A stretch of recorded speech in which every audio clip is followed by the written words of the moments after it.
अस्सलाम वालेकुम। एक हजाम और जुनैद बगदादी। जुनैद बगदादी रहमतुल्लाह अलैह कहते थे कि मैंने इखलास एक हजाम से सीखा।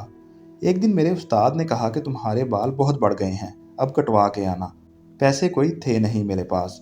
हजाम की दुकान के सामने पहुंचे तो वो गाहक के बाल काट रहा था। उन्होंने अर्ज किया, चाचा अल्लाह के नाम पे बाल काट दोगे? ये सुनते ही हजाम ने गाहक को साइड पर किया और कहने लगा, पैसों के लिए तो रोज काटता हूँ, अल्लाह के लिए आज कोई आया है।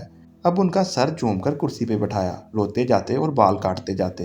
हजरत जुनैद बगदादी रहमतुल्लाह अलैह ने सोचा कि जिंदगी में जब कभी पैसे हुए तो इनको जरूर कुछ दूंगा।